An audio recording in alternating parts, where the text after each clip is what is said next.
വായുസഞ്ചാരമുള്ള ഒരു അടുക്കളയിലെ പെണ്ണിൻ്റെ സ്വഭാവവും വായുസഞ്ചാരമില്ലാത്ത അടുക്കളയിലെ പെണ്ണിൻ്റെ സ്വഭാവവും രണ്ടായിരിക്കും. വായുസഞ്ചാരമുള്ള അടുക്കളയിൽ നിൽക്കുന്ന പെണ്ണിന് ഉന്മേഷം അധികരിക്കും, നല്ല ഉന്മേഷം ഉണ്ടാവും, എന്തിനെ സഹിക്കാൻ കഴിയും. വായുസഞ്ചാരം കുറവായ അടുക്കളയിൽ നിൽക്കുന്ന പെണ്ണിന് ദേഷ്യം വർദ്ധിക്കും, ദുസ്വഭാവം ഉണ്ടാവും, സഹിക്കാൻ കഴിയില്ല. ഇത്തരം പെണ്ണുങ്ങൾക്ക് പല ദോഷങ്ങളും പിൽക്കാലത്തുണ്ടാവും. ഒന്ന്, അത്തരം പെണ്ണുങ്ങൾക്ക് വായുസഞ്ചാരമില്ലാത്ത അടുക്കള ദീർഘകാലം ഉപയോഗിച്ചാൽ ആ പെണ്ണിന് സ്വാഭാവികമായും ക്യാൻസർ ഉണ്ടാവും. കാരണം കാരണം കാരണം കാരണം കരി, പുക പോലത്തെ സാധനങ്ങൾ അവിടെ കെട്ടിക്കിടക്കും. വായുസഞ്ചാരമില്ലെങ്കിൽ കെട്ടിക്കിടക്കും, ദുർവാസനകൾ കെട്ടിക്കിടക്കും. ഈ ദുർവാസനകളും ഈ പുകയും കരിമ്പുകയും കരിയും പുകയും നമ്മൾ കണ്ടാലും കണ്ടിട്ടില്ലെങ്കിൽ നേരിയ അളവിലെങ്കിൽ ചിലപ്പോൾ ചിമ്മിനി ഉണ്ടാവും. പക്ഷെ ചിമ്മിനിയുടെ പലപ്പോഴും ചിമ്മിനിയുടെ മൊത്തം പുക പോകൂല. നമ്മൾ കാണാത്ത ഒരു സാന്നിധ്യം എന്നതിൽ ഒരു ചെറിയ അളവെങ്കിലും പുക ഇങ്ങോട്ടും വരും. നിങ്ങൾക്ക് പറഞ്ഞത് മനസ്സിലായോ? നമ്മൾ ചിമ്മിനി ഉണ്ടാവും, ചിമ്മിനി ഉണ്ടായാലും വലിയ പുകയൊക്കെ അങ്ങോട്ട് പോകും. ഒരു ചെറിയ അളവിലെങ്കിലും പുക എങ്ങോട്ടും വരും, ഉള്ളിലേക്ക് വരും. ഉള്ളിലാകട്ടെ കൃത്യമായ വെന്റിലേഷൻ ഇല്ലതാനും, അപ്പോൾ ആ പുക അവിടെ കെട്ടിക്കിടക്കും. ഈ പെണ്ണിന് ദുസ്വഭാവം അധികരിക്കും. ദുസ്വഭാവം എന്ന് പറഞ്ഞാൽ അമിതമായ ദേഷ്യം, സ്ട്രെസ്, കാര്യങ്ങളൊക്കെ ഒരു ഉൾക്കൊള്ളുന്നൊരു മനസ്സിൻ്റെ കമ്മി, പിന്നെ എന്തിനൊരു എന്താ പറയാ ഒരു സുഖമില്ലായ്മ, ഒരു ഉൾക്കൊള്ളാൻ കഴിയാതിരിക്കൽ. പ്രത്യേകിച്ച് ആ വീട്ടിൽ കുറച്ച് തിരക്ക് കൂടിയാൽ പറയും വേണ്ട. ഞാൻ പറയട്ടെ, ഇപ്പം ഇന്നത്തെ കാലത്ത് നമ്മളൊരു വീട്ടിൽ 3-4 കുട്ടികൾ സ്കൂളിൽ പോകാനുണ്ടെങ്കിൽ രാവിലത്തെ ആ വീട്ടിലെ അവസ്ഥ എന്താ? ഭയങ്കര തിരക്കായിരിക്കും ഉമ്മാക്ക്. ഈ സാധനങ്ങളുടെ ഈ വായു, ഈ ദുർവായു മുഴുവനും അവിടെ കെട്ടിക്കിടക്കുന്നുണ്ടാവും. മര്യാദക്ക് വെളിച്ചം ഈ അടുക്കളയൊക്കെ വരുന്നുണ്ടാവില്ല. അപ്പൊ ഈ സ്ട്രെസ് സ്വാഭാവികമായി ഉമ്മാക്ക് കണ്ട് അധികരിക്കും. ഉമ്മയായാലും ഭാര്യയായാലും ഭർത്താവിനോട് ദേഷ്യം, എല്ലാവരോടും ദേഷ്യം, എന്നെ ആരും സഹായിക്കുന്നില്ല. അങ്ങനെ ഒരാൾ സഹായിക്കേണ്ട അവിടെ ആവശ്യം ഇല്ല. പക്ഷെ ഈ പെണ്ണിന് അങ്ങനെയൊക്കെ തോന്നും. അപ്പൊ കൃത്യമായ വായുസഞ്ചാരവും കൃത്യമായ ലൈറ്റിംഗ്, നാച്ചുറൽ ലൈറ്റും ഉള്ള സ്ഥലത്ത് എത്ര തൊഴിലെടുത്താലും ഞാൻ പണിയെടുത്തിട്ടുണ്ടെന്ന് പെണ്ണിന് തോന്നൂല. എന്തുകൊണ്ട്? പെണ്ണിന്റെ ശ്വാസോച്ഛ്വാസം കൃത്യമായിരിക്കും. ഇപ്പം നമ്മൾ ഈ പ്രകൃതി ചികിത്സക്ക് പോയ ആളുകൾക്കറിയാം, പ്രകൃതി ചികിത്സക്കാർ ചെറിയ നേരിയ ഒരു ചൂടുവെള്ളം കൊടുക്കും അതിരാവിലെ. എന്നിട്ട് അവരെന്ത് ചെയ്യുന്നറിയോ? ഈ മൂക്ക് പൊത്തിപ്പിടിക്കാൻ കൽപ്പിക്കും. ഈ മൂക്ക് പൊത്തിപ്പിടിച്ചതിന് ശേഷം എന്ത് ചെയ്യുന്നറിയോ? ഈ വെള്ളം ഇതിലങ്ങോട്ട് ഒഴിക്കും. നേരിയ ചൂടുവെള്ളം, ചെറിയ പാത്രം ഉണ്ടാവും. ഈ നേരിയ ചൂടുവെള്ളം ഇതിലങ്ങനെ ഒഴിച്ചിട്ട് പിന്നെ ഈ മൂക്ക് മെല്ലെ അങ്ങോട്ട് വിട്ടുകൊടുത്താൽ ഈ വെള്ളം എന്ത് ചെയ്യും? ഇതിലെ പോയത് ഇങ്ങനെ കറങ്ങിയിട്ട് ഇതിലെങ്ങനെ വരും ഈ വെള്ളം. പിന്നെ ആ പാത്രത്തിൽ അടുത്ത വട്ടം ഈ ഇളം ചൂടുവെള്ളം വീണ്ടും നിറച്ചിട്ട് പിന്നെ ഇവിടെ പൊത്തിപ്പിടിക്കും. എന്നിട്ട് ഇതിലൂടെ വെള്ളം കയറ്റി ഇത് പിന്നെ ശരിക്ക് ചീറ്റിക്കളയും. ഇങ്ങനെ ചീറ്റിക്കളഞ്ഞാൽ കൃത്യവും അവിടെ ശ്വാസോച്ഛ്വാസം ക്ലിയറാവും. ചില ആളുകൾക്ക് ഒരു മൂക്കിലൂടെ മാത്രമേ ശ്വസിക്കാൻ കഴിയുള്ളൂ. അങ്ങനത്തെ ആളുകളെ ഞാൻ കണ്ടിട്ടുണ്ട്. അതിൻ്റെ കൂടെ ഇല്ല. മനസ്സിലായി? എന്തുകൊണ്ട് അവിടെ അടഞ്ഞു പോയിട്ടുണ്ട്. ഈ ഇത്ര ആളുകൾക്ക് പല ദോഷങ്ങളുണ്ടാവും. അവർക്ക് ഉള്ളിൽ ഒരുപാട് രോഗങ്ങൾ വരും. മനുഷ്യന്റെ ആരോഗ്യത്തിന്റെ മർമ്മം എവിടെ കിടക്കണത്? മൂക്കില്. മനുഷ്യന്റെ ആരോഗ്യത്തിന്റെ മർമ്മം കിടക്കുന്നത് മൂക്കില. മൂക്ക് ക്ലിയർ ആണ് എങ്കിൽ, അതുകൊണ്ടാണല്ലോ പുണ്യ നബി സല്ലല്ലാഹു അലൈഹി വസല്ലം തങ്ങൾ അതിരാവിലെ എണീറ്റാൽ ഉടനെ മൂക്ക് ശക്തമായി ചീറ്റണമെന്ന് പറഞ്ഞത്. ഫൽയുബാലിഗ് ഫിൽ ഇസ്തിൻഷാഖി, അങ്ങനെയല്ലേ? മൂക്കിൽ വെള്ളം കയറ്റി ചീറ്റുന്ന കാര്യത്തിൽ അവൻ ശക്തി കൂട്ടണം അതിരാവിലെ എന്ന് പുണ്യ റസൂൽ പറയുന്നുണ്ട് സല്ലല്ലാഹു അലൈഹി വസല്ലം. എന്തുകൊണ്ട്? ഇതാണ് മനുഷ്യന്റെ ഈ ഒരു സാധനം. ഇവിടെ ഇതാണ് ഇപ്പൊ ഞാൻ പറഞ്ഞ വെന്റിലേഷൻ. ഇതിലെ കയറി അതിലിറങ്ങുക.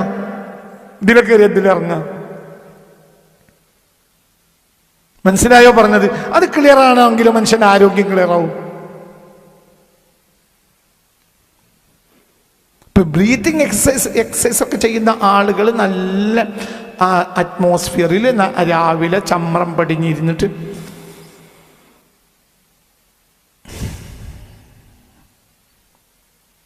ഇതന്നെ ആരോഗ്യത്തിൻ്റെ ഒരു മർമ്മമാണത്. അപ്പൊ തിരിച്ചു വരിക അടുക്കളയിലേക്ക്. അടുക്കളയിൽ ക്രോസ് വെന്റിലേഷൻ ക്ലിയറായി ശ്രദ്ധിക്കണം. ഒരു ഭാഗത്ത് ജനവാതിലുണ്ടെങ്കിൽ മറ്റൊരു ഭാഗത്തും ജനവാതിൽ ഉണ്ടായിരിക്കണം, അല്ലെങ്കിൽ വാതിലുണ്ടാകണം. ഒരു അത് പറ്റില്ല. അതായത് ഇപ്പൊ ഇവിടെ ജനവാതിലുണ്ട്, ഇവിടെ ജനവാതിലുണ്ട്, ഈ ചുമരിൽ ജനവാതിലില്ല. അങ്ങനെ ജനവാതിൽ വരുമ്പോൾ ഇതിലൂടെ പിന്നെ അവിടെ വായു കൂടുതൽ കയറൂല്ല. വായു കയറണമെങ്കിൽ നേരെ എതിർ ദിശയിൽ സാഹചര്യം ഉണ്ടാക്കണം. അതുകൊണ്ടാണ് പഴയ കാലത്ത് കൃത്യമായ വെടിപ്പഴുതുകൾ ഉണ്ടാക്കി വെച്ചത്. ഇത്രേ ഉണ്ടാവുള്ളൂ. പക്ഷെ അത് ഇവിടെ ഉണ്ടാവും, അടുത്ത മുറിക്ക് ചുമരിനുണ്ടാവും, ഉണ്ടാവും. ശരിക്ക് സൂത്രക്കാരൻ ഇവിടുന്ന് നോക്കിയാൽ അടുക്കള, അതായത് നേരെ മുന്നിലുള്ള ചുമരുമ്മൽ നോക്കിയാൽ നേരെ ബാക്ക് പുറത്തുള്ള ചെടി കാണാൻ കഴിയും. അപ്പോൾ വായു കൃത്യമായി പോവും. ഇപ്പൊ ഒരു ഭാഗത്ത് ജനവാതിൽ, അവിടെ വായു കയറുകയില്ല. എന്തുകൊണ്ട്? ഈ എയർ ടൈറ്റ് അല്ലെങ്കിൽ പിന്നെ അത്രയും വലിയ കാറ്റടിക്കണം, അപ്പോഴേ കയറുള്ളൂ. എന്നാൽ തന്നെയുള്ള പ്രശ്നം എന്താണെന്നറിയോ? ഈ വായു നേരെ വന്ന് ഇവിടെ അടിക്കും. വായു സഞ്ചാരം ക്ലിയർ ആവുകയാണെങ്കിൽ എല്ലാം ക്ലിയർ ആവും. ജനൽ തുറന്നിടണല്ലോ, ജനൽ തുറന്നിടണല്ലോ. രാത്രി കാലത്തിൽ അടച്ചാൽ മതി. ഞാൻ ഇതിൻ്റെ തുടക്കത്തിൽ പറഞ്ഞു, അതായത് എൻ്റെ തറവാട്ടിൽ, എൻ്റെ വല്യപ്പാടെ തറവാടും ആണെങ്കിലും ഉമ്മാടെ തറവാടാണെങ്കിലും പിന്നെ അതേപോലെ തന്നെ ബാപ്പ പിന്നീട് ഉണ്ടാക്കിയ വീടിൻ്റെ തറവാട്ടിലാണെങ്കിലും അടുക്കള ജനവാതിൽക്ക് പൊളിയില്ല. അതെ, അങ്ങനെ ഉണ്ടാവുക. അടുക്കള ജനവാതിലിന് പൊളി ഉണ്ടാവില്ല. അതേത് സമയത്തും ആ വായു സഞ്ചാരം അവിടെ അങ്ങനെ കയറും.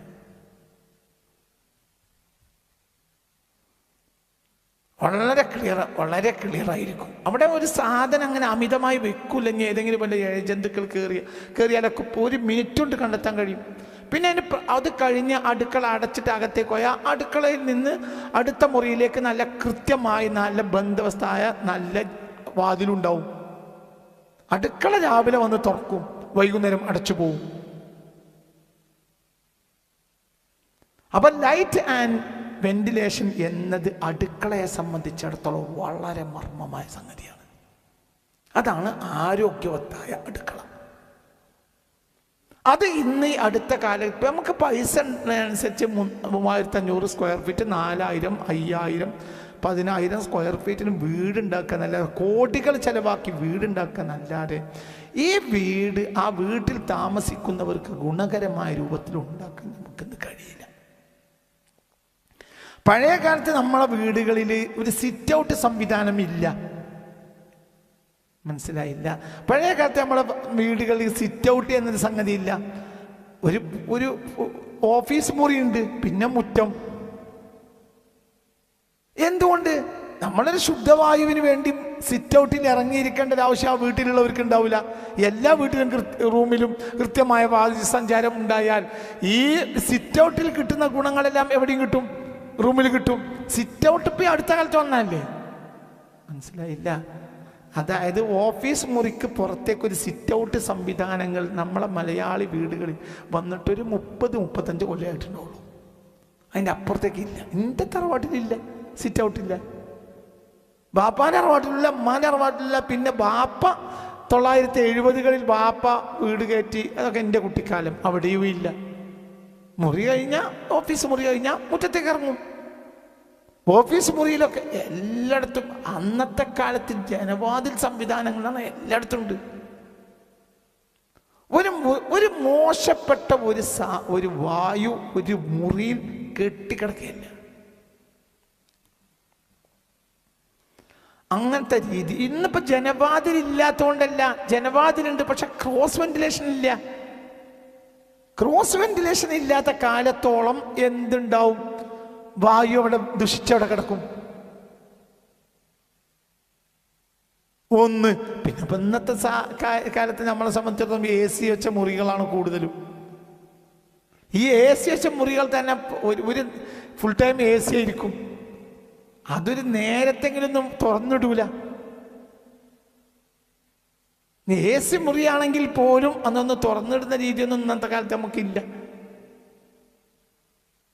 AC ഒക്കെ ഒന്ന് ഓഫാക്കിയിട്ടൊന്ന് തുറന്നിടുക, ശുദ്ധമായ വായു കയറും, മനസ്സ് വ്യത്യാസപ്പെടും. അപ്പൊ ഈ ഒരു കാര്യം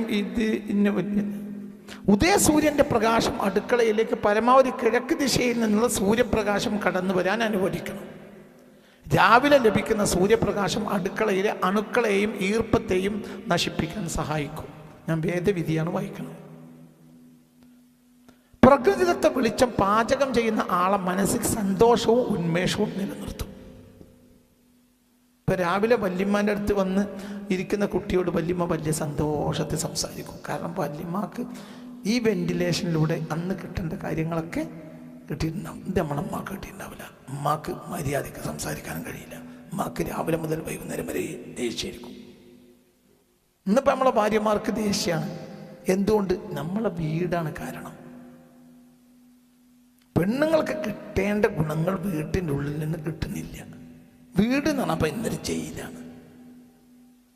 നമ്മളെ വലിപ്പത്തരം കാണിക്കാനുള്ള ഒരു കാര്യം എന്നല്ലാതെ എന്താണെന്നിപ്പോൾ വീട് വലിപ്പത്തരം കാണിക്കാൻ മാത്രമാണ്. വീടിനെ ഭേദവിധി പ്രകാരം വീടുണ്ടാക്കുന്നത് ഒരു 40 കൊല്ലമായി മലയാളി അവസാനിപ്പിച്ചു.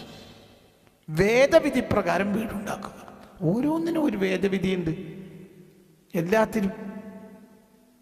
ഞാൻ ഹബീബായ നബി സല്ലല്ലാഹു അലൈഹി വസല്ലമ തങ്ങളുടെ വീടിൻ്റെ പകുതി മാത്രമേ മുകൾ ഭാഗത്ത് മച്ചുള്ളൂ എന്ന് ഞാൻ ഇവിടെ പറഞ്ഞിട്ടുണ്ടല്ലോ.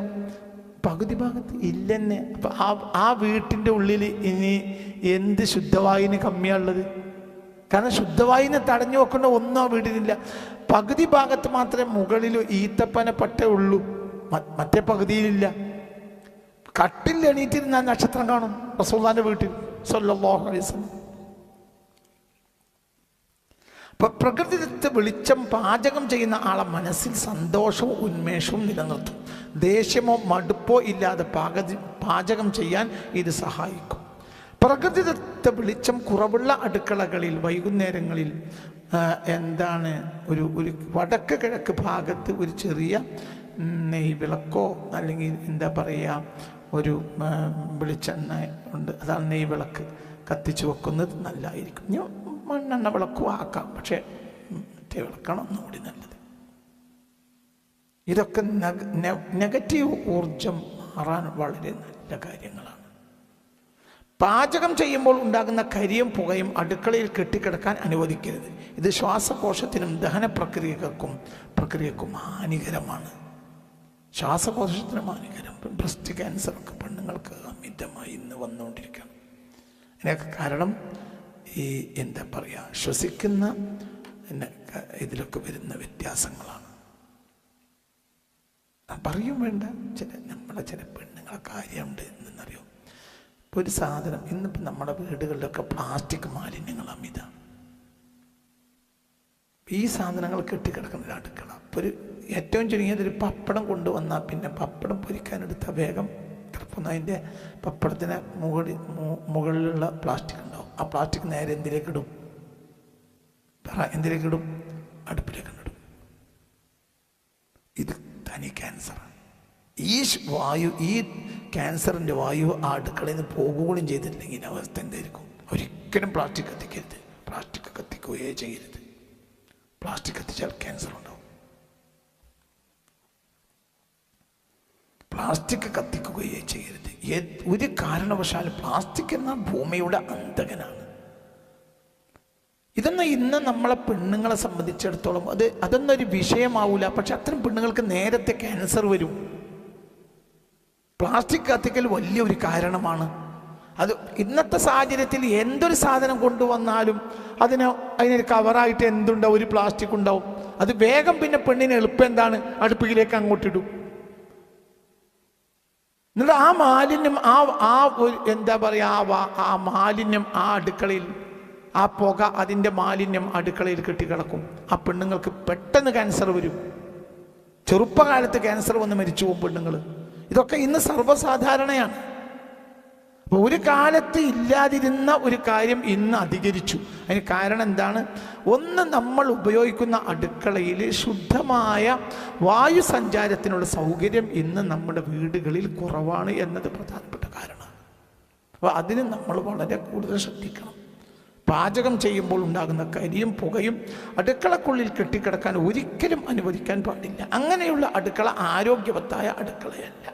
ഇത് ശ്വാസകോശത്തിനും ദഹനപ്രക്രിയക്കും വളരെ ഹാനികരമാണ്. അപ്പോൾ ഇതിനു വേണ്ടി എപ്പോഴും ക്രോസ് വെന്റിലേഷൻ ശ്രദ്ധിക്കുക. എക്സോസ്റ്റ് ഫാൻ ഉപയോഗിക്കാൻ കഴിയുമെങ്കിൽ അത് ചെയ്യുക.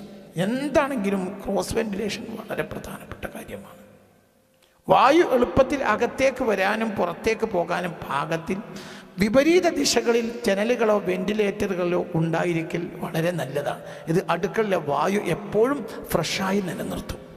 അശുദ്ധവായു മാത്രമേ ഉണ്ടാവും. ക്രോസ് വെന്റിലേഷൻ ഉണ്ടെങ്കിൽ ഉറപ്പിക്കാം, എന്ത് ശുദ്ധവായു മാത്രമേ ഉണ്ടാവുള്ളൂ. നല്ലതാണ്. പാചകം ചെയ്യുമ്പോൾ വായു സഞ്ചാരം കുറവായാൽ അടുക്കളയിലെ പ്രാണവായു കുറയുകയും ഭക്ഷണത്തിൻ്റെ ഗുണനിലവാരം നഷ്ടപ്പെടുകയും ചെയ്യും. അത് ഈ പെണ്ണിന് രോഗം ഉണ്ടാക്കൽ മാത്രമല്ല, ആ ഭക്ഷണത്തിനൊരു ആരോഗ്യദായകമായ ഭക്ഷണം എന്ന് പറഞ്ഞാൽ ശുദ്ധമായ വായുവിൻ്റെ സാഹചര്യത്തിലുണ്ടാക്കിയ ഭക്ഷണമാണ് ഏറ്റവും നല്ല ഭക്ഷണം. ഭക്ഷണത്തിന് ചേരുവകളെക്കാൾ ശ്രദ്ധിക്കേണ്ടത് ആ ഭക്ഷണം ഉണ്ടാക്കിയ ഒരു സാഹചര്യമാണ്. അപ്പം അതൊക്കെ പ്രധാനമായും നമ്മൾ ശ്രദ്ധിക്കുക എന്നതാണ്. ഇത് പ്രധാനപ്പെട്ട കാര്യമാണ്. ഇനി അടുക്കളയിൽ ശ്രദ്ധിക്കേണ്ട മറ്റൊരു കാര്യം കൂടി പറഞ്ഞാൽ ഈ പ്രഭാഷണം അവസാനിപ്പിക്കുക. ഇത് 2-3 പ്രസംഗങ്ങളുണ്ടാവും അടുക്കളയിൽ ആരോഗ്യം. ഇനി നമ്മൾ പണ്ട് നമുക്കുണ്ടായിരുന്നതും ഇന്ന് നമുക്കില്ലാത്തതുമായ ഒരു കാര്യം, പണ്ട് ഒരു നേരത്തിനുള്ള ഭക്ഷണം മാത്രമേ ആ നേരത്ത് ഉണ്ടാക്കൂ എന്നുള്ളതാണ്. ഇന്ന് പലപ്പോഴും ഉച്ചക്ക് ഉണ്ടാക്കുന്ന ഭക്ഷണം, അത് രാവിലെ 10 മണിക്കോ 9 മണിക്കാണ് ഈ ഭക്ഷണം ഉണ്ടാക്കുക. അത് ഉച്ചക്കും ആ ഭക്ഷണമായിരിക്കും, രാത്രി ഭക്ഷണമായിരിക്കും. ഒരു പാകം ചെയ്ത ഭക്ഷണത്തിൻ്റെ സമയം 3 മണിക്കൂറാണ്. 3 മണിക്കൂർ. 3 മണിക്കൂറിനപ്പുറത്തേക്ക് പോയാൽ വയറ് നിറയുമെന്നല്ലാതെ ഒരു ഗുണവും ആ ഭക്ഷണത്തിനുണ്ടാവില്ല. 3 മണിക്കൂറിലപ്പുറം ഒരു ഭക്ഷണം നിൽക്കാൻ പാടില്ല. അത് ഭക്ഷണം കഴിച്ചു പോകണം. 3 മണിക്കൂറിനപ്പുറം ഭക്ഷണം നിൽക്കരുത്, അടുക്കളയിൽ നിൽക്കരുത്. 3 മണിക്കൂറിനുള്ളിൽ ഭക്ഷണം കഴിച്ചു പോകണം. വേവിച്ച ഭക്ഷണം 3 മണിക്കൂറിൻ്റെ ഉള്ളിൽ കഴിച്ചു പോകണം.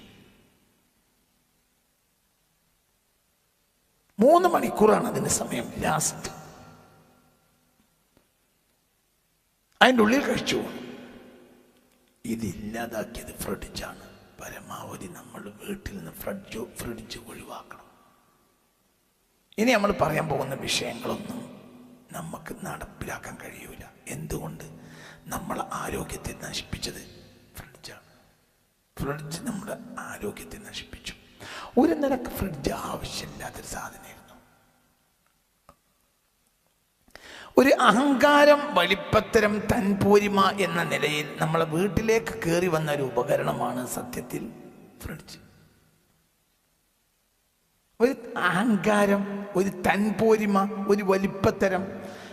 ഫ്രിഡ്ജ് കയറി വരുന്ന കാലഘട്ടം, സാർവത്രികമായ കാലഘട്ടം എന്ന് പറഞ്ഞാൽ 980കളാണ് മലബാർ വീടുകളിലൊക്കെ ഫ്രിഡ്ജ് കയറി വരുന്നത്. അക്കാലത്ത് ഫ്രിഡ്ജ് വെച്ചത് ഏറ്റവും വലിയ സ്വീകരണ മുറിയിലാണ്, അടുക്കളയിലല്ല. എന്തുകൊണ്ട്? അത് അഹങ്കാരമാണ്. ഞങ്ങൾക്ക് ഫ്രിഡ്ജുണ്ട്. സത്യത്തിൽ ഞാൻ എപ്പോഴും ആലോചിക്കുന്ന ഒരു സംഗതിയാണത്. അക്കാലത്ത് ഫ്രിഡ്ജുള്ളവർ ഫ്രിഡ്ജിനെ എവിടെയാണ് വെക്കുക? ഫ്രിഡ്ജ് ഓഫീസ് മുറിയും ഫ്രിഡ്ജും തമ്മിൽ എന്താണ് ബന്ധം?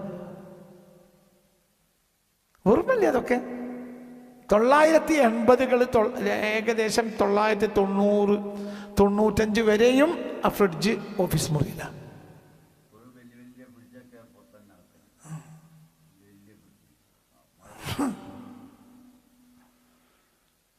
അതെന്തേ? ഞങ്ങൾക്ക് ഫ്രിഡ്ജുണ്ട്. ഫ്രിഡ്ജ് വെക്കേണ്ടത് ഇനി ഫ്രിഡ്ജ് എന്ന സാധനത്തിൻ്റെ ആവശ്യം അടുക്കളയിലാണ്. പക്ഷെ ഫ്രിഡ്ജ് അടുക്കളയിലേക്ക് വന്ന സാധനമല്ല. ഫ്രിഡ്ജ് വന്നത് ഓഫീസ് മുറിയിലേക്കാണ്. എന്തുകൊണ്ട്? അഹങ്കാരം, തൻപോരിമ. ഞങ്ങൾക്ക് ഫ്രിഡ്ജുണ്ട് എന്നൊരു വലിപ്പത്തരം. അപ്പോൾ ഒരു നിലക്കും ആവശ്യമില്ലാത്ത ഒരു സാധനമായിട്ട് നമ്മളെ വീട്ടുകളിലേക്ക് കയറി വന്ന ഒരു സാധനമാണ് ഫ്രിഡ്ജ്. അതിന് അള്ളാൻ്റെ ബറക്കത്തേ അതിലുണ്ടാവില്ല. കാരണം ഇത് ആവശ്യമില്ലാത്ത സാധനമാണ്. ആവശ്യമില്ലാത്ത സാധനവും നീ അത് ഉപയോഗിച്ച് പിന്നെ അതൊരു ആവശ്യമായി മാറും. അപ്പം എന്തും അങ്ങനെ, അതേത് കാര്യവും അങ്ങനെയാണ്. ഒരു കാര്യം നമ്മൾ സ്ഥിരമായി ഉപയോഗിച്ചാൽ പിന്നെ നമുക്ക് എന്തായി മാറും? ആവശ്യമായി തോന്നും. അടിസ്ഥാനപരമായി അത് ആവശ്യമില്ലാനും. അപ്പൊ നമ്മളെ വീട്ടിലേക്ക് ആരോഗ്യം തിരിച്ചു വരണം. ആ ഹാമിഷികളെ കുറിച്ച് കഴിഞ്ഞ റമളാൻ മാസത്തിൽ ഞാൻ പ്രഭാഷണം നടത്തിയിരുന്നു. ഹാമിഷികൾക്ക് ഫ്രിഡ്ജില്ല. അമേരിക്കയിലാണ് അവർ ജീവിക്കുന്നത്, ഫ്രിഡ്ജില്ല. എന്തുകൊണ്ട്? അതുകൊണ്ട് അവർ കൃത്യമായി ശുദ്ധമായ ഭക്ഷണം ഉണ്ടാക്കി കഴിക്കും. അവർക്ക് ഫ്രിഡ്ജില്ല. അപ്പം നമ്മൾ ഇന്ന് എന്താ ഫ്രിഡ്ജ് കൊണ്ടുണ്ടാകുന്ന നാശങ്ങൾ കയ്യും കണക്കുമില്ലാത്തതാണ്. ഭക്ഷണത്തെ സംബന്ധിച്ചിടത്തോളം ഭക്ഷണത്തിൻ്റെ ഏറ്റവും വലിയ മർമ്മം എന്ന് പറഞ്ഞാൽ ഭക്ഷണം കൃത്യമായി ഇളം ചൂടിൽ കഴിക്കണം.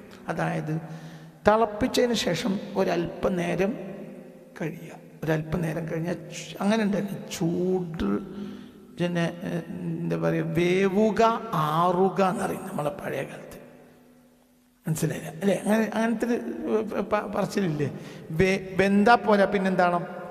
ആറണം. ആറാന്ന് പറഞ്ഞാൽ അത് തിളക്കുന്ന ചൂടിൽ നിന്നും പോയിട്ട് ഇളം ചൂടിലേക്ക് മാറുക. ലാ തഅ്കുലുന്നാറ വലാ തശ്റബൂഹ, നിങ്ങൾ തീനെ തിന്നുകയും കുടിക്കുകയും ചെയ്യരുതെന്ന് പുണ്യ റസൂൽ പറഞ്ഞിട്ടുണ്ട്. ലാ തഅ്കുലുന്നാറ വലാ തശ്റബൂഹ, നിങ്ങൾ അഗ്നിയെ തിന്നുകയും ചെയ്യരുത്, അഗ്നിയെ കുടിക്കുകയും ചെയ്യരുത്. അതായത് ചൂട് കൂടിയ ഭക്ഷണം കഴിക്കരുത്, ചൂട് കൂടിയ വെള്ളം കുടിക്കരുത്. എന്തായിരിക്കണം? മിതാവസ്ഥ. മിതാവസ്ഥ, ചൂടിറ്റാറുക. അവരിളഞ്ചൂട്, ഇളഞ്ചൂട്, ഇളഞ്ചൂട്, ഇളഞ്ചൂട്. ചരകസംഹിതയിൽ 1-ാം അധ്യായം 24-ാമത്തെ ശ്ലോകം. ഉഷ്ണമഷ്ണീയാത് ഉഷ്ണം ഹി ഭുജ്യമാനം സ്വദതേ അഗ്നി മൃദീരയതി ക്ഷിപ്രം ജരയതി വാദമനുമോലയതി കഫം പരിഹാസയതി തസ്മാദുഷ്ണമഷ്ണീയാത്. എന്താ പറഞ്ഞതിൻ്റെ അർത്ഥം? ഉഷ്ണമഷ്ണീയാത് ഉഷ്ണം ഹി ഭുജ്യമാനം സ്വദതേ. നിങ്ങൾ എപ്പോഴും ഇളം ചൂടുള്ള ഭക്ഷണങ്ങൾ കഴിക്കണം. അത് രുചിയെ വളർത്താൻ സഹായിക്കും. ഇളം ചൂടുള്ള ഭക്ഷണം നാവിലെ രുചി മുകുളങ്ങളെ ഉണർത്തുകയും ഭക്ഷണത്തിന് സ്വാഭാവികമായ രുചി നൽകുകയും ചെയ്യും. അപ്പോൾ ഒരു സാധനത്തിന് രുചി ഉണ്ടാകണമെങ്കിൽ ഒരു ഇളം ചൂട് ഉണ്ടായിരിക്കണം. പിന്നെയോ അഗ്നി മൃദീരയതി, ദഹനാഗ്നിയെ അത് അഗ്നിയെ ഉണർത്തും. ആയുർവേദം ശരീരത്തിലെ ദഹനപ്രക്രിയക്ക് ശരീരത്തിലെ അഗ്നി എന്നാണ് പറയുക. നമ്മുടെ വയറ്റിലെ ദഹനപ്രക്രിയയെ ആയുർവേദം അഗ്നിയോടാണ് ഉപമിച്ചിട്ടുള്ളത്. തണുത്ത ഭക്ഷണം അഗ്നിയെ കെടുത്തുമ്പോൾ ചൂടുള്ള ഭക്ഷണം ദഹനരസങ്ങൾ ശരിയായി ഉൽപ്പാദിപ്പിക്കാൻ സഹായിക്കും എന്നാണ്. അപ്പം ഒരു ഇളം ചൂടുള്ള ഭക്ഷണമാണെങ്കിൽ അത് പെട്ടെന്ന് ദഹിച്ചു. തണുത്ത ഭക്ഷണം പോലെയല്ല, പെട്ടെന്ന് ദഹിക്കും. ക്ഷിപ്രം ജരയതി, അത് പെട്ടെന്ന് ഫ്രഷായി പാകം ചെയ്ത ചൂടുള്ള ഭക്ഷണം ശരീരം പെട്ടെന്ന് ആഗിരണം ചെയ്യുകയും എളുപ്പത്തിൽ ദഹിക്കുകയും ചെയ്യും. വാദമനുലോമയതി, വാദമെന്ന ദോഷത്തെയും അത് നിയന്ത്രിക്കും. കഫം പരിഹാസയതി, ചൂടുള്ള ആഹാരം ശരീരത്തിലെ അമിത കഫക്കെട്ടിനെ ഇല്ലാതെയാക്കും. അപ്പോൾ ഒരുപാട് ഗുണങ്ങളും അതിനുണ്ട്. അപ്പോൾ ഒരിക്കലും എന്തുണ്ടാവരുന്നറിയാം, ഫ്രഷ് ഭക്ഷണം കഴിക്കുക. അപ്പോൾ നമ്മൾ ശ്രദ്ധിക്കേണ്ട ഒരു കാര്യം എന്താ പറയുക? പഴയ കാലത്തെ അവസ്ഥ. പഴയ കാലത്തൊരു ഭക്ഷണം ഉണ്ടാക്കും. ആ ഭക്ഷണത്തിന് ഇപ്പോൾ ഒരു വിരുന്നുകാർ പോവുകയാണെങ്കിൽ നേരത്തെ പോവും, ഭക്ഷണത്തിന് നേരത്തെ കയറി ചെല്ലൂല. എന്തുകൊണ്ട്? ആ നേരത്തെ കയറി ചെന്നാൽ അവർക്ക് ഭക്ഷണം ഉണ്ടാവില്ല. ഒരു ഭക്ഷണം ഇന്നിപ്പോൾ ഏത് നേരവും എവിടേക്കും കയറിച്ചല്ല. കാരണം എല്ലാ വീട്ടിലും തണുത്ത ഭക്ഷണം ഉണ്ടാവും, ഒന്ന് ചൂടാക്കിയാൽ മതി. മനസ്സിലായില്ല? ഇപ്പോൾ ഉച്ചക്കൊരു വിരുന്നുകാർ വന്നാൽ വലിയ പ്രശ്നമൊന്നുമില്ല. എന്തുകൊണ്ട്? രാത്രിക്കുള്ള ഭക്ഷണം എപ്പോൾ തന്നെ ഉണ്ടാക്കും, ഉച്ചക്ക് ഉണ്ടാക്കും, പ്രശ്നമില്ല. സത്യത്തിൽ സുഭിക്ഷത വന്നപ്പോൾ, സമ്പത്ത് അധികരിച്ചപ്പോൾ ഇതൊക്കെ ആരോഗ്യമൊക്കെ നമുക്ക് നഷ്ടപ്പെട്ടു പോയി. കാരണം ഇഷ്ടംപോലെ ഉണ്ടാക്കും. ഇന്നൊരു 2 ആളുള്ള വീട്ടിൽ, അക്കാലത്ത് 10 ആളുള്ള വീട്ടിൽ 3 4 ആൾക്കുള്ള ഭക്ഷണം ഉണ്ടാക്കിയിട്ട് ഒപ്പിക്കുക ചെയ്യുക.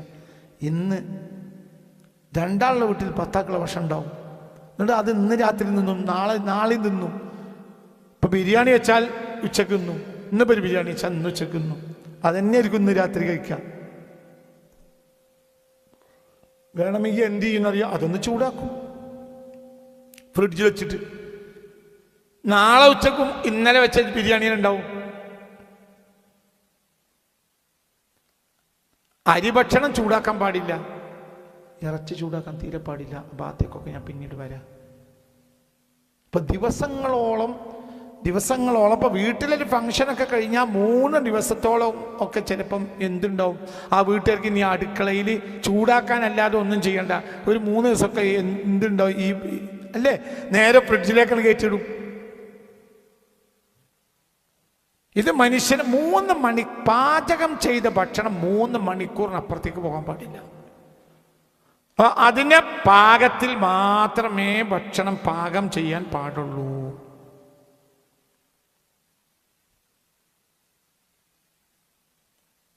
പാകം ചെയ്ത ഭക്ഷണം ഫ്രിഡ്ജിൽ വെച്ച് തണുപ്പിച്ച ശേഷം വീണ്ടും ചൂടാക്കി റീഹീറ്റ് ചെയ്ത് കഴിക്കുക എന്നത് ആയുർവേദ പ്രകാരം വളരെ അപകടകരമായ കാര്യമാണ്.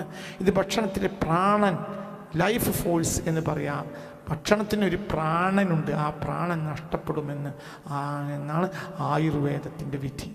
അതായത് 3 മണിക്കൂർ കഴിഞ്ഞാൽ പിന്നെ അതിൻ്റെ പ്രാണൻ പോയിന്ന്. അപ്പോൾ ഒരു ഭക്ഷണത്തിൻ്റെ ജീവനുള്ള സമയം എപ്പോഴാണ്? 3 മണിക്കൂർ. അത് കഴിഞ്ഞാൽ പിന്നെ പ്രാണനില്ല. അപ്പോൾ പ്രാണനില്ലാത്ത ഭക്ഷണം കഴിക്കണത് അത് മര്യാദക്ക് പിന്നെ ദഹിക്കൂല.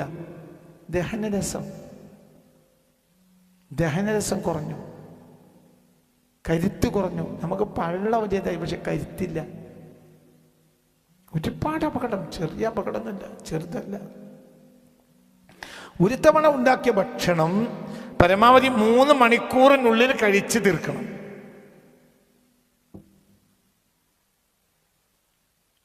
ഉഷ്ണമശ്നീയാത് ഉഷ്ണം ഹി ഭുജ്യമാനം സ്വദതേ അഗ്നിമൃതീരയതി ക്ഷിപ്രം ജരയതി വാദമനു ലോമയതി കഫം പരിഹാസയതി പറഞ്ഞ് ഞാൻ വിശദീകരിച്ചു.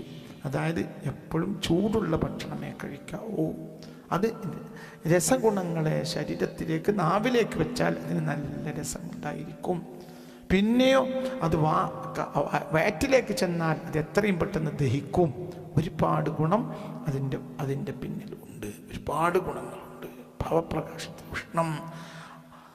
ഉഷ്ണം അന്നം ഗുണാവഹം ചടരാഗ്നി ദീപനം പരം ആമാശയഗത വായോഹ അനുലോമന കാരകം. എന്താ പറഞ്ഞത്? ഉഷ്ണം അന്നം ഗുണാവഹം. ഉഷ്ണം അന്നം ഗുണാവഹം. ചൂടുള്ള ഭക്ഷണത്തിനാണ് ശരീരത്തിന് ഗുണമുണ്ടാവുക. ജഠരാഗ്നി ദീപനം, അത് ജഠരാഗ്നിയെ ജ്വലിപ്പിക്കും. അതായത് അത് വയറ്റിൽ ഉള്ള അഗ്നിയെ ജ്വലിപ്പിക്കും. എത്രയും പെട്ടെന്ന് ദഹിക്കാൻ കഴിയും. ആമാശയഗത വായോഹ, ആമാശയത്തിനും കുടലിലും അടിഞ്ഞുകൂടുന്ന വായുവിനെ അനുലോമന കാരകം താഴേക്ക് നയിച്ച് വയറുവേദനയും അസ്വസ്ഥതയും മാറ്റാൻ ഇളം ചൂടുള്ള ഭക്ഷണത്തിന് കഴിയും. അപ്പോൾ ഗ്യാസ് ഉണ്ടാവില്ല. ഇളം ചൂടുള്ള ഭക്ഷണം കഴിച്ചാൽ, തണുത്ത ഭക്ഷണം കഴിച്ചാൽ ഗ്യാസ് ഉണ്ടാവും. പഴയ കാലത്ത് നമ്മളെ ഉമ്മമാരും വല്യമ്മമാരും തന്നെ പറയും, തണുത്തത് കഴിക്കല്ലേ, വയറ്റുവേദന ഉണ്ടാവും. ഇന്ന് നമ്മൾ ഈ തണുത്തത് ചൂടാക്കും. ഒന്ന് ചൂടിൻ്റെ ദോഷം, 2 ചൂടാക്കുമ്പോൾ ചൂടാവുക മുകൾ ഭാഗം മാത്രം, ഉൾഭാഗത്ത് ചൂടെത്തൂല. അപ്പോൾ ഒരേ ഭക്ഷണത്തിന് 2 ഗുണങ്ങളാവും. നിങ്ങൾക്ക് പറഞ്ഞത് മനസ്സിലായില്ല? മുകൾ ഭാഗത്ത് ചൂടുണ്ടാവും, ഉൾഭാഗത്ത് തണുപ്പായിരിക്കും. തണുപ്പുള്ള ഭക്ഷണം വയറ്റുവേദന ഉണ്ടാക്കും, ഗ്യാസ് ഉണ്ടാക്കും, ഒരുപാട് ദോഷങ്ങൾ. ഫ്രിഡ്ജ് അപൂർവമായി വേണമെങ്കിൽ ഉപയോഗിക്കാം. ഈ ഫ്രിഡ്ജിൻ്റെ അമിത ഉപയോഗം മാറ്റിവെച്ചാൽ തന്നെ ഒരുപാട് രോഗങ്ങൾ നമുക്കില്ലാതെയാവും.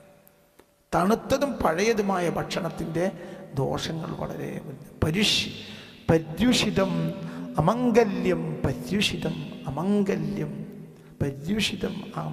ഒരു ദിവസത്തിന് മുമ്പുള്ള ഭക്ഷണം അമംഗല്യം.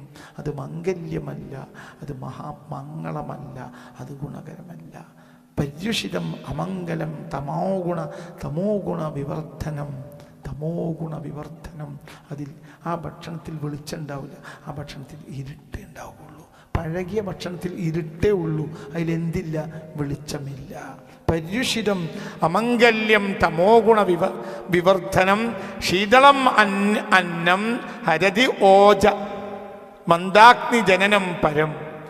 ശീതളം അന്നം, തണുത്തുറഞ്ഞ ആഹാരം, ഹരതി ഓജ, ശരീരത്തിലെ ഓജസ്സിനെയും പ്രതിരോധ ശക്തിയെയും ഇല്ലാതെയാക്കും. പഴകിയ അന്നം, തണുത്തുറഞ്ഞ ആഹാരം കഴിച്ചാൽ അത് ഓജസ് ഇല്ലാതെയാക്കും. മന്ദാഗ്നി ജനനം പരം, കടുത്ത ദഹനക്കുറവിലേക്കും വിശപ്പില്ലായ്മയിലേക്കും ആ വ്യക്തിയെ നയിക്കുകയും ആ വ്യക്തിയുടെ ആമാശയം കേടാവുകയും ചെയ്യും. ഉഷ്ണം കഫഹരം പ്രോക്തം ചാപനം ലഘുദീപനം ശ്രുതാവിശുദ്ധികൃത് ചാപി ത്വരിതം ജരയത്യപി. എന്താ ഉഷ്ണം കഫഹരം പ്രോക്തം, ചൂടുള്ള ഭക്ഷണം കഫദോഷത്തെ ഇല്ലാതെയാക്കും. ചൂടുള്ള ഭക്ഷണം ഉഷ്ണം കഫഹരം പ്രോക്തം, ചൂടുള്ള ഭക്ഷണം ശരീരത്തിലെ കഫദോഷത്തെ ഇല്ലാതെയാക്കും. ചാപനം ലഘുദീപനം, ഇത് ശരീരത്തിന് ഭാരമുണ്ടാക്കാത്തതും ദഹനരസങ്ങൾ കൂട്ടുന്നതുമാണ്. വിശുദ്ധികൃത്, ശരീരത്തിലെ കോശങ്ങളിലേക്കുള്ള സൂക്ഷ്മ സുഷിരങ്ങളെ തടസ്സങ്ങൾ മാറ്റി ശുദ്ധീകരിക്കാൻ ചൂടുള്ള ഭക്ഷണത്തിന് കഴിയും. ത്വരിതം യത്യപി, കഴിച്ച ഉടൻ തന്നെ എളുപ്പത്തിൽ അത്തരം ഭക്ഷണങ്ങൾ ദഹിക്കുന്നു എന്ന്. അപ്പം ഇവിടെ വളരെ നിങ്ങൾ ചിന്തിക്കണം. എന്ത് നീട്ടുന്നില്ല, ഏറ്റവും ശ്രദ്ധിക്കേണ്ട 2 കാര്യമാണ് ഇന്ന് പറയുന്നത്. ബാക്കി അടുത്ത ക്ലാസ്സിൽ പറയും. ശ്രദ്ധിക്കണം. എന്ത്?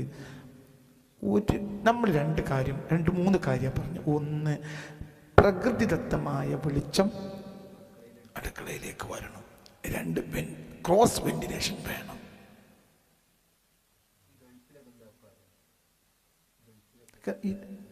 കുട്ടിയെ ഗൾഫിലൊക്കെ സംഭവിച്ചതെന്ന് പറഞ്ഞാൽ സമ്പത്ത് മാത്രമേ അവർ ശ്രദ്ധിച്ചുള്ളൂ. അതുകൊണ്ട് യാതൊരു ഗുണം അവർ ഭക്ഷണത്തിലുണ്ടാവില്ല. ഭക്ഷണം, ശുദ്ധമായ ഭക്ഷണം, ഇന്ത്യക്കാരെ ഭക്ഷണം, പേർഷ്യക്കാരെ ഭക്ഷണം, ഇന്ത്യക്കാരെ ഭക്ഷണം. അതെത്ര ദരിദ്ര വീടാണെങ്കിൽ അത്ര ആരോഗ്യം ഉണ്ടാവും. പിന്നെ അവിടെ ശുദ്ധമായ അവസ്ഥയിൽ വീട് നിയന്ത്രിക്കാൻ കഴിയുന്നൊരു പെണ്ണുണ്ടായാൽ മതി. അമിതമായി ഭക്ഷണം ഉണ്ടാവില്ല, കാരണം ദാരിദ്ര്യം. പിന്നെ അടുക്കള വൃത്തിയായി സൂക്ഷിക്കുക. പിന്നെ അതിലേക്ക് എല്ലാം കിട്ടും. എല്ലാം വെളിച്ചം കിട്ടും, വായു കിട്ടും, ഒക്കെ കിട്ടും, എല്ലാം ഉണ്ടാവും. ഇപ്പം നമ്മുടെ വീടുകളിലേക്ക് പഴയ കാലത്ത് ഓട്ടവെയിലുണ്ടാവും. ഓട്ടവെയിൽ എന്നാണ്, മനസ്സിലായോ? ഓട്ടവെയിൽ പറഞ്ഞാൽ ഓടിൻ്റെയോ മറ്റേ കൂടെ ഒരു ഗ്ലാസ് അല്ലെങ്കിൽ തന്നെ ചിലയിടത്തൊക്കെ ഓട് പൊട്ടിപ്പോവും. ഒരു ഓട്ടവെയിൽ ഇങ്ങനെ വരും. ഈ ഓട്ടവെയിൽ ശരി അടുക്കളക്ക് നല്ലതാണ്. ഇന്നിപ്പോൾ ഒരു ഓട്ടവെയിൽ ഇന്ന് എന്ത് ചാൻസ് ഉള്ളത്? അടുക്കള എന്ത് ഓട്ടവെയില? ടെറസിൻ്റെ കൂടെ അല്ലേ? എന്നിട്ട് നമ്മൾ കുട്ടികൾ ഓർമ്മയുണ്ട് നിങ്ങൾക്ക്? ഈ ഓട്ടവെയിൽ ഇങ്ങനെ മാറി മാറി കളിക്കും. അവിടെ കുട്ടികൾ കൈ വെക്കും, കാല് വെക്കും. മനസ്സിലായ പറഞ്ഞത്? ഇങ്ങനെയൊക്കെ. അപ്പം 2-3 കാര്യങ്ങളാണ്. ഒന്ന്, സൂര്യപ്രകാശം അതിരാവിലെ തന്നെ അടുക്കളയിലേക്ക് കിട്ടുന്ന രൂപത്തിൽ അടുക്കളയെ സംവിധാനിക്കണം. 2, ക്രോസ് വെന്റിലേഷൻ വേണം. ഒരിക്കലും ഒരു വായു അടുക്കളയിൽ കെട്ടിക്കിടക്കാൻ പാടില്ല. അങ്ങനെ കെട്ടിക്കിടന്നാലോ അവിടെ ഉണ്ടാക്കുന്ന ഭക്ഷണം ശുദ്ധമായി ശരീരത്തിന് ഉപകരിക്കുകയും ഇല്ല. 2, മൂന്നാമത് ഇന്ന് നമ്മൾ പറഞ്ഞ കാര്യം, ഒരു നേരത്തിന് കഴിക്കാനുള്ള ഭക്ഷണം മാത്രമേ ആ നേരത്ത് ഉണ്ടാക്കാൻ പാടുള്ളൂ. അങ്ങനെ പ്രത്യേക ഭക്ഷണം ഉണ്ടാക്കരുത്. ഇനി കമ്മയായിക്കോട്ടെ, ഹബീബാ നബി സല്ലല്ലാഹു അലൈഹി വസല്ലം പറഞ്ഞത് എന്താ? 2 ആളെ ഭക്ഷണം 3 ആൾക്ക് മതിയാവും, 3 ആളെ ഭക്ഷണം 5 ആൾക്ക് മതിയാവും, 5 ആളെ ഭക്ഷണം 7 ആൾക്ക് മതിയാവും, 7 ആളെ ഭക്ഷണം 10 ആൾക്ക് മതിയാവും. അപ്പൊ അവിടെ ആ ഭക്ഷണം കുറഞ്ഞു. ഭക്ഷണം കുറയുന്നത് നല്ലതാണ്. ഭക്ഷണം കൂടുകയും ഭക്ഷണം കൂടുമ്പോഴും കുറയുകയും ചെയ്യുമ്പോൾ വ്യത്യാസം എന്താ? ഭക്ഷണം കൂടുന്ന സമയത്ത് നമ്മൾ ചവക്കൽ കുറക്കും, ഭക്ഷണം കുറഞ്ഞാൽ ചവക്കൽ കൂട്ടും. ഏതാ ഗുണകരം? ഇപ്പം നിങ്ങൾക്ക് കുറേ ഭക്ഷണം തന്നു, ഈ ഭക്ഷണമൊക്കെ നിങ്ങൾക്ക് തിന്ന് തീർക്കണമെങ്കിൽ, ആളുകൾ എണീക്കണ മുമ്പ് നിങ്ങൾക്ക് തിന്ന് തീർക്കണമെങ്കിൽ നിങ്ങളവിടെ എന്ത് കുറക്കും? ചവക്കൽ കുറക്കും. പിന്നെ പരമാവധി കയറ്റി വിടുക, അത് നിങ്ങൾ ആരോഗ്യം ക്ഷയിപ്പിച്ചു. അതേസമയത്ത് കുറഞ്ഞ ഭക്ഷണമേ ഉള്ളൂ, നമ്മൾ 3-4 ആളുണ്ട്, ഒരു ചെറിയ ചെറിയ ചീന്ത് മാത്രമേ എടുക്കുള്ളൂ, എന്നിട്ട് അങ്ങനെ കഴിച്ചാൽ ചവക്കൽ കൂട്ടും. ഇന്ന് ഭക്ഷണം ഒരു നേരത്ത് കഴിക്കാനുള്ള ഭക്ഷണമേ കുറച്ചുണ്ടാക്കുക. 5 ആളെ വീട്ടിൽ 4 ആൾക്ക് ഭക്ഷണം ഉണ്ടാക്കിയാൽ മതി, ഏറ്റവും ചുരുങ്ങിയത്. ഫ്രിഡ്ജിൽ എടുത്തു വെക്കാൻ അതിൽ ഒന്നും ഉണ്ടാവില്ല.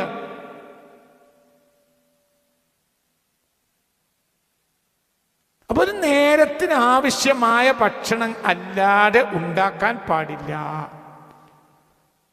ആ കൂട്ടത്തിലെ 2ാമത് പറഞ്ഞതാണ് എന്ത്? ഫ്രിഡ്ജ് ഈ അടുത്ത കാലത്ത് ഒരു 10, 30, 35 കൊല്ലത്തിൻ്റെ ഉള്ളിൽ തൻപോരിമയായും അഹങ്കാരമായും നമ്മളെ വീടുകളിലേക്ക് ഇടക്കാലത്ത് കയറി വന്ന, വളരെ ദോഷമുണ്ടാക്കിയ, നമ്മുടെ ആരോഗ്യം ക്ഷയിപ്പിച്ച ഉപകരണമാണ് ഫ്രിഡ്ജ്.